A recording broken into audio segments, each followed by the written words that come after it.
Welcome to week 15 of the NFL season. This is our NFL bet show where we go through, give you our top three picks, including our locks of the week.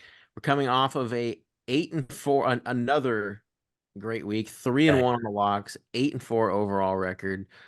The success continues through 14 weeks of the season. Banger after banger after banger. Yeah, we've had, I think, maybe one or two like losing weeks. I think just Yeah. one, actually. One? I think. Yeah, I'm looking I back. have to triple check, but no, we've It's been one or two max out of yeah, 14 weeks. yeah, we've been It's tearing it crazy. up. All right. We will start off with our first pick. Who wants to go first? All right, go first, Mr. Overs. Okay. I'll go ahead. I'm taking Raiders, Chargers. I mean, we'll start, yeah, Thursday night football. We got Raiders, Chargers over 33.5. Here we have another total in prime time that's set so low because Vegas knows that people are going to see these two teams, these two quarterbacks, and they want to bet unders. So they have to just kind of artificially set this a little lower. Aiden O'Connell has faced like a barrage of fairly very good pass defenses since he's been the starter, and now he gets his easiest matchup yet.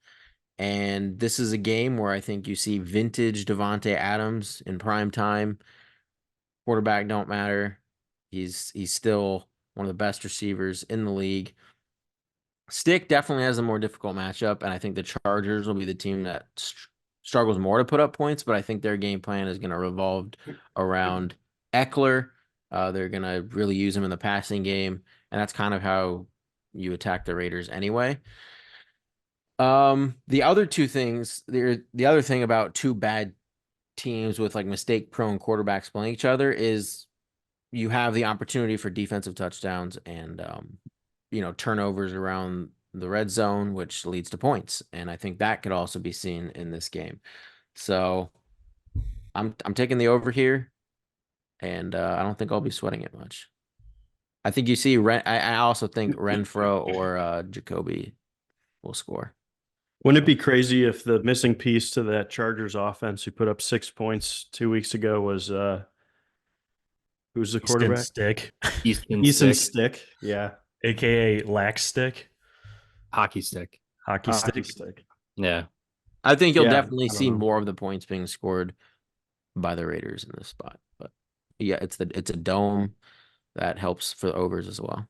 I admire going for like an early win in the week, but that's going to be such a crapshoot of a game. Yes. Remember the Steelers Patriots.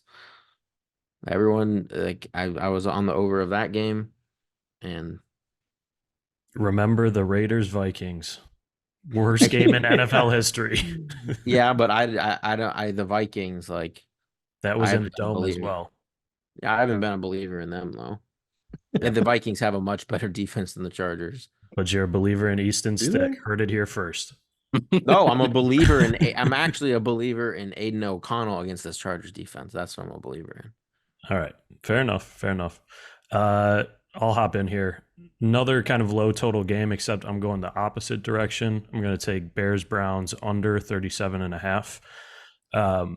Bears defense has been looking a lot better in the back half of the year. They just held the Lions to a single touchdown, which is one of the best offenses in the league. The pass rush has been completely changed since Montez Sweat got there. I mean, everyone laughed at that trade, and he is completely shored up that defensive line. And on the other side of the ball, Browns lose Jedrick Wills for the year. So another offensive lineman, another starter going down. I think the Bears are going to be able to get some pressure. Credit to Joe Flacco turning back the clock. I mean, he's looked good in the 2 games he's played. While the Browns defense on the other side has been kind of on a little bit of a slide. You know, Myles Garrett got hurt. I think he's still like nursing that shoulder back and getting healthier every week.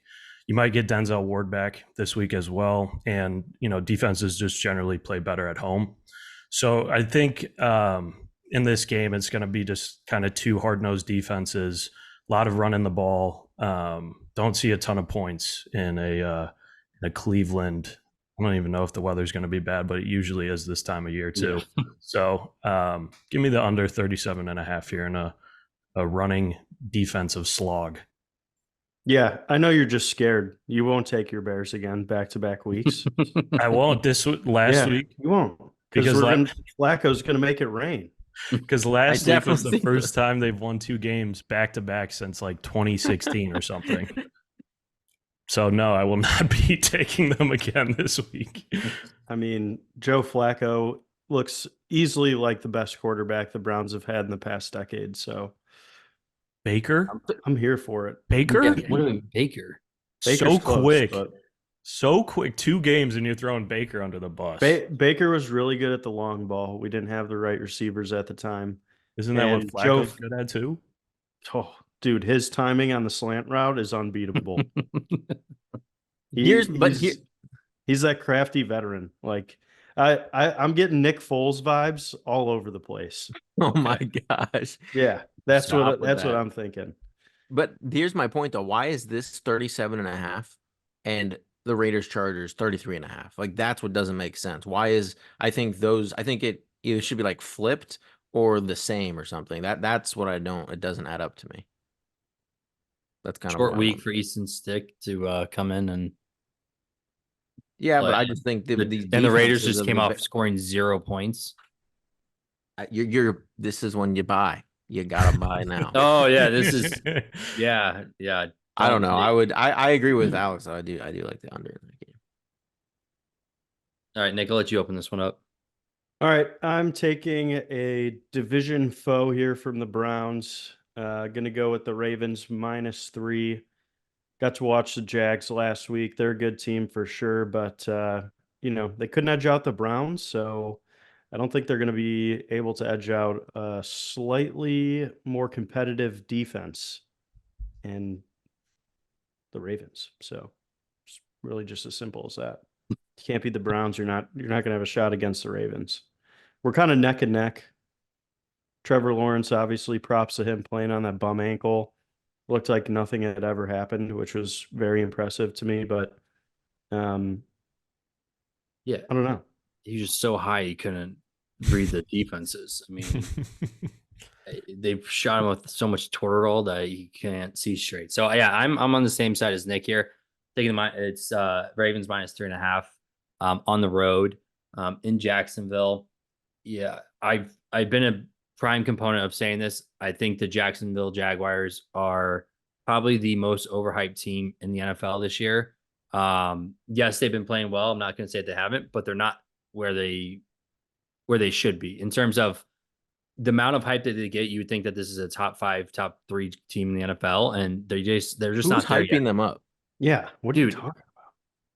Everyone hypes up the Who? Jaguars. I don't hear anyone In every single ranking, they are like a top 7 team. So I mean, they got a lot of wins. They're a yeah, top they 10 have team a lot of for wins, sure. but they I don't think you can name they're a top 10 team.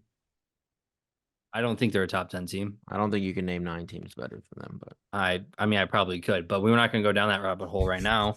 I mean, they're 2-3 in their last 5. They have just been slaughtered by the AFC North the past 2 weeks. So Yeah. now they get like the best team in the AFC North. So I don't.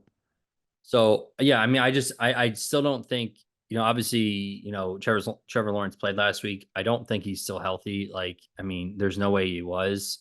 He looked fine throwing the ball, but I mean, there's still kind of that mentality or that mindset of like, my ankle is still like, it gets stepped on the wrong way. He gets tackled the wrong way. I mean, he's going to be out again. I mean, good for him. Like I said, but Jacksonville's only had like one good win. Like they beat the Colts twice. yeah, playoff team. Yeah. Okay. Well, Saints garbage, Steelers garbage, Texans. They were injury ridden, I guess, at the time. I guess that was a good one. We'll give them 2 good ones. Yeah, I mean, yeah, I'm just saying, I don't think they're doing enough right now to, be a top contender in the AFC. Like I said, they might be on their way to doing that, but I still think they're a couple years too early here. And plus, the Jaguars are not good against the AFC North. They are 2-7 in the last 9 straight up. They're 3-11 straight up in the last 14 games played in week 15. So like not good at all. So I'm taking the Ravens here on the road, much better team against a overhyped Jaguars team. Duval doo-doo. All right. Heading to our second pick. I'm going to be on another over here.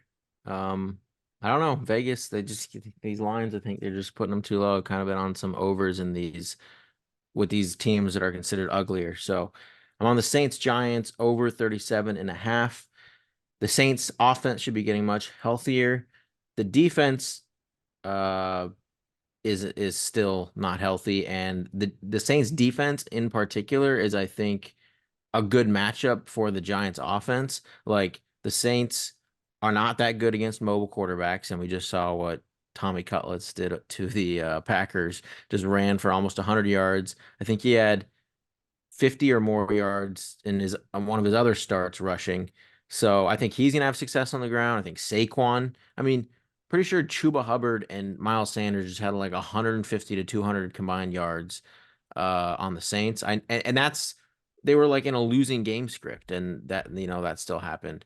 Saquon, I think he could have a really monster game here. And Wan'Dale Robinson, who's their primary receiver, is how you attack the Saints offense. So I see points on the Giants side. And then the Saints offense are getting Shaheed back. Why are That you was a laughing? pretty long pause there. You had Patty to think about points. where they're getting points from the Saints. And he goes, we're going to see a lot of points here from Tommy Cutlets running me to Sicily and back. And then there's just like, and the Saints, yep, they get Shaheed back. Yep, that'll do it. No. We're getting Shaheed back. Chris Olave, one of Chris Olave or Shaheed is going for over 100 yards on this Giants defense. The Giants are bad on both sides. They're bad against the run. They're bad against the pass. Jamal Williams or Kamara, one or both of them are scoring a touchdown. Not sure if Taysom Hill's coming back, but he could have a big game. This has overwritten all over it, and of course, DeVito, he might have some success, but he could easily throw a pick six. The Saints defense still has some playmakers in Adebo. So, and what's his face? Demario Davis has been great. PV Yeah, going Even at again. 34 years of age, he's looking good. Yeah, he had the touchdown last week or forced, and our defense has looked great all year. Like, yeah, we're missing some big playmakers like Lattimore right now, but still have playmakers. I love Patty points just taking Raiders, Chargers, Saints, and Giants. Just elusive offenses for the overs this week. Yep. Yep. I mean, I'm thinking they hit. So Yeah, I mean, I'll jump to my pick. Let's go to some staple NFL offenses, the Bills and the Cowboys, and we're going to take the over in that game because it's two really good football teams you can depend on. Crazy win last week for Buffalo. Like that was one of those games that we see them typically just find a way to lose, and they almost did. And Should have. say what you want about Kermit the Frog crying after the game, but he might have been right a little bit. So, nah, you don't think so? They did show Tony lining up and pointing to the ref. Yeah, And the I think ref the didn't say ref anything. probably messed up. Also, he lined up offsides 5 other times in that That's game. what I was going Oh. to say. They didn't call it on those. And I mean, you don't hear anyone, Andy Reid, Pat Mahomes, whoever on the Chiefs saying he wasn't offsides. They're just complaining that it got called. So Yeah. Well, the line judge maybe should have been like, scoot back, I'll call you for it. I didn't see that video. I just saw the 5 different times he lined up offsides, and Yeah. the one Yeah. they called it. I mean, the NFL needs Buffalo in the playoffs, so it's pretty much as simple as that. And I mean, obviously, I think Cowboys could be a top 3 offense this year. I like 50 points. I think either of these teams could easily go for 30, if not both. So It is outside though, so we'll see how Dak does outside in a cold weather game. yeah. Which leads me into my pick. Wait. Let me go because All right. you and PB Yep, have it. yep. So, I am taking the Lions -4.5 at home against the Denver Broncos. Broncos probably one of the more quote unquote hotter teams. They've won a lot in a row here. Definitely on like probably the longest streak. Probably, yeah, right. They haven't lost since Oh, they were 5-0, and then I think they lost. I think they're 6-1 in the last 7, though. 6-1. Okay. Yeah. So I mean, obviously Lions coming off a loss to the Bears. The Broncos beat up the Chargers again. So like, in terms of where these teams line up, I think Denver has just really kind of accelerated with their schedule. They have a couple good wins in there. Lions, again, they haven't played well since Thanksgiving or before Thanksgiving. They kind of been on a little bit of a skid row here. So I like this to be a get right back game for the Lions here. I think they play, obviously they play much better at home. Jared Goff plays much better at home. And then Russ is still Russ. He still makes weird plays. He's still like they're not like a complete team. And I just again the Detroit Lions have so many weapons on offense. So I like Detroit here. It's just a good place for them. The best meaningless stat Why here I is can Nick give you. laughing? The best meaningless stat I can give you. The Detroit Lions are 6-2 ATS. Last 8 games played in December. This is golden nugget right there. And yeah, I mean, it looks like a good play here, and I'm going to take the Lions. Yeah, it's a good place for him. Nick, why were you laughing? You just like I don't know. It's just, you just like roasting our picks over here. No. I actually like the pick. I'm not going to say anything bad about it. I think Dan Campbell's a guy that like can rally the troops after a loss and like come back in a blowout win. So He did say he wasn't pushing them hard enough either. So I feel like they're gonna have a hard week of practice this week. yeah, a lot of sprints. All right. Jumping in here for my second pick. It is going to be in that Bills-Cowboys game, but I'm going to take the Bills -2.5 at home. So as Nick mentioned, both of these teams coming off of huge wins. Obviously, the Bills pretty much have to win out for any sort of chance at the playoffs. And I think with all the QB injuries in the AFC, they know they still have a chance if they can just sneak in. On the other side of the ball, the Cowboys gunning for that number 1 spot, but have a tough schedule to finish up the year. They go Bills, Dolphins, Lions. And I think they're pretty much coming off of like their mini Super Bowl last week, blowing out the Eagles. So I think going on the road in Buffalo is going to be a tough turnaround for them. Like Nick said at Vegas, wants the Bills in the playoffs, and hungry dogs run faster, man. So Bills win, Bills cover, -2.5. Micah Parsons went to Penn State. I'm not worried about him. Thrives in the cold. That brings me to my lock of the week, and that is Buffalo -2.5. And that is coming from someone that believes Dallas is going to the Super Bowl. This is a bad spot game for Dallas. They've had 3 home games in a row. Like Alex said, hungry dogs run faster. Buffalo has way more to play for here. Last week was, like we said that we were on Buffalo. Well, Corey was on the Chiefs, but some of us were on Buffalo, and we thought that it was their Super Bowl. Like they had to win that game or their season was basically over.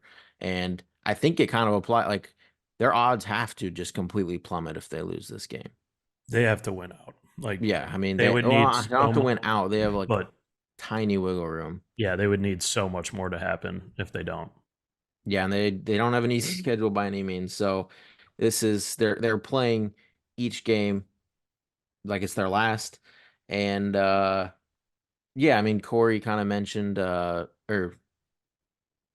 was it I meant what? No, not Corey. Yeah, you had mentioned about the cold, didn't you? Yeah. Yeah. I think, and I don't think it's actually not supposed to be super cold.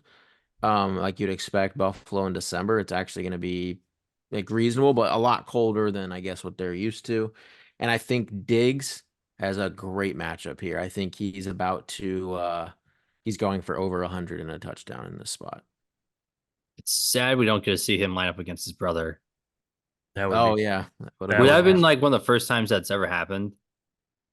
yeah, maybe the that would have first. been fun, but I mean there's nobody on Dallas that can guard Stephon Diggs. And the thing is Dallas plays man defense and Diggs is going to shred it. All right. Well, that will lead me into my lock of the week here. I don't know why that leads me into it, but I'm just going to take it. I'm taking my Indianapolis Colts minus 2.5 against Mitchell grabbing titties Trubisky at home. Yeah, I mean, obviously the Colts, they play much better at home. The Steelers look putrid. They turned it on in the second half, but not like anything to really like write home about.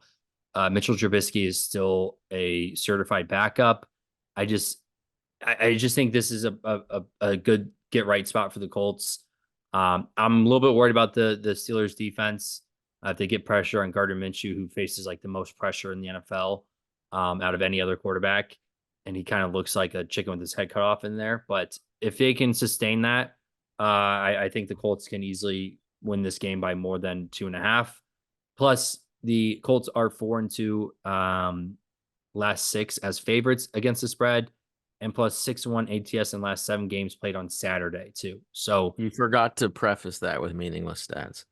no, those are meaningful stats, PB. Those are not meaningless. Those were meaningful stats. I mean, if you want to hear a meaningless stat, I'm ready. Let's I've been go. excited to hear this week's meaningless stat.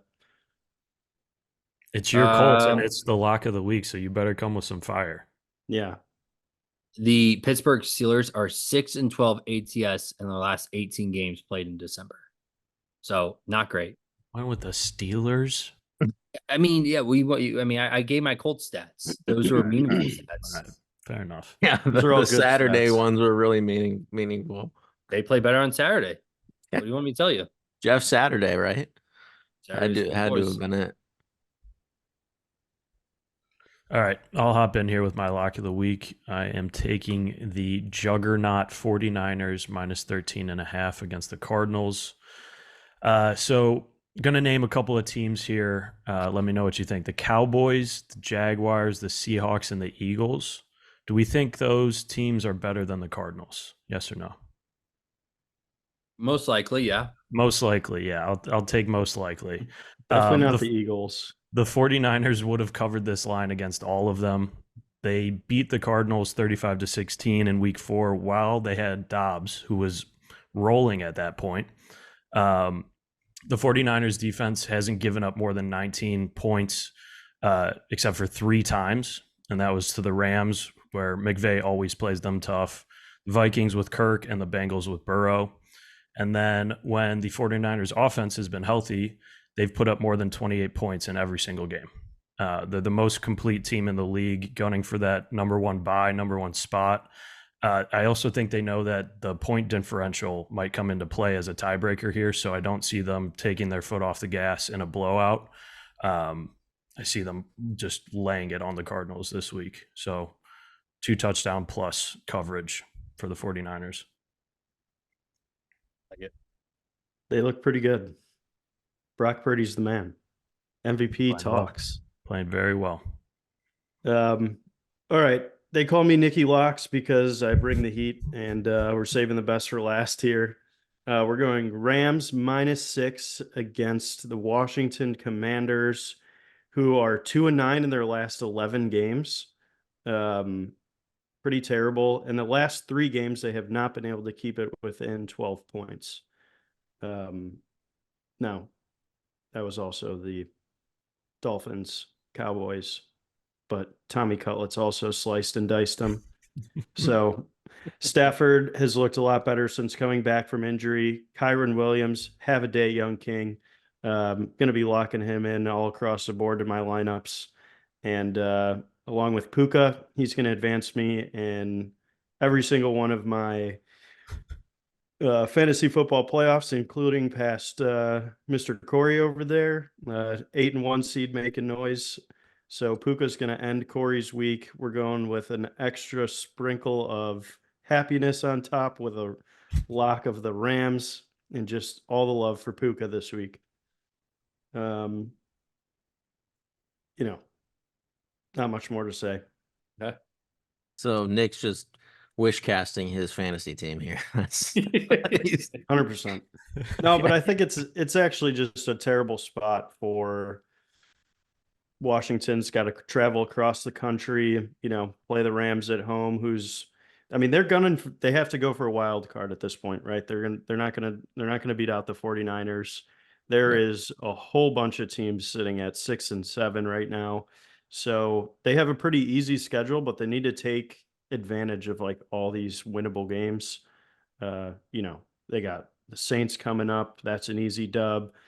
Commanders should be an easy dub here. So no time to mess around for them. And I think McVay is someone who's always good around the playoff push. So I like him to cover 6 points here. I also don't think you can call yourself Nicky Locks when Alex has a better lock record than you. It's a good record. 9-4 is good, but yeah, Alex, 9-4 is good, but Alex has you beat. He could have claimed the belt, but I'm gonna hold it up first. Nicky Locks rolls off the tongue a little better.